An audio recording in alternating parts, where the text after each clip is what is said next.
Hi guys, Merry Christmas. So, Merry ready pa eh. Christmas. Manonood kami ngayon ng sa Dongyan. Yes. Ano ina-expect mo sa movie na eh? Na-expect mo rin. Ano nga, yung totoo nga. Hindi mo kasi pinanood yung Hindi trailer kasi eh. rewind eh. Oo.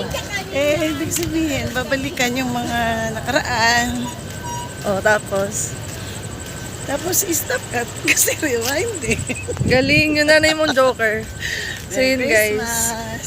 I-ready namin yung sarili namin since December 25. Baka paglabas namin ng sinehan may mag-interview na Yes, Number yes. 1, galing mo dong yan. Ganun. Ilan, baka masagasaan na kami. May Bye-bye. buntis na lang mamadali oh. So, papunta pa lang kami sa sinehan. Parang nagmamadali lahat ng tao, guys. Ano nangyayari?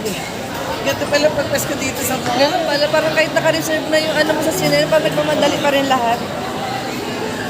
Basta ako ito oh. Oh, meron ako. Oh, ha?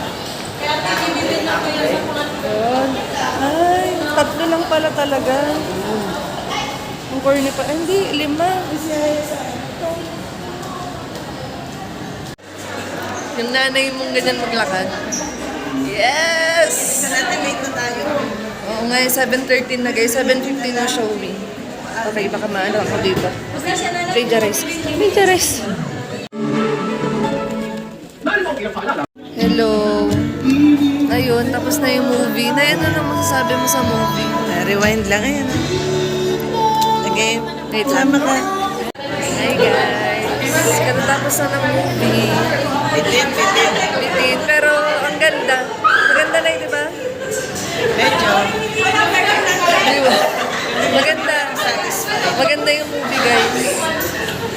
Ano? From 1 to 10. Parang nakikita mo si Lito Pimentel. Ihi ka ba? Yun. Nakakaiyak talaga pag yung gumanap na tatay yung Lito Pimentel. Parang lagi siya nakakaawa. Ang lesson ng movie, magtiwala ka lang. Yun. Magtiwala ka lang kay... Lods. Tiwala ka kay Lods. Kilala niya si Lods. Ha? Close kami noon. Lagi kami nag-uusap. Yun, ganun. Ayaw na namin i-spoil, baka maano ka. Yun lang, bye-bye. Yan. Ganyan maglakad si Lods. Sige, Lods. Kaya mo yan, Lods.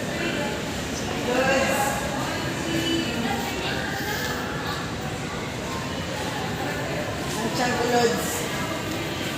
Ayan, ganyan. Ay! Ano masasabi niyo? Guys, Kaya ako hindi sa... Ay, hindi pala. Guys, nag-abang kami nung may mag-interview na, kamusta pa yung movie? Niready ko pa naman sasabihin ko, number 1, grabe dong yan, ang galing mo. Best couple. Kaso wala. Guys, itatanong ko na kay nanay, yung tanong niyo lahat, tanong ng mga Gen Z, bakit yung mga story niyo, walang ka-connect-connect yung pa-music? Eh, hindi. Kasi basta kung halimbawa, pag pagkain, yummy. Ganun. At saka yung, thank you. Thank you, Lord. Thank you, Lord. Pero ano, Ganyan. pero na ano explanation nyo dun sa nag-by day kayo ng halaman, tapos stressed out. Eh, O, diba? Hindi diba? mo rin naintindihan, Ano yan, diba? Mema lang eh. Oo, wala lang. Basta kung ano lang lumabas doon. Minsan kasi na hindi pa ako marunong. Kung ano lang yung lumabas, yun lang. O, diba? At least marunong ako.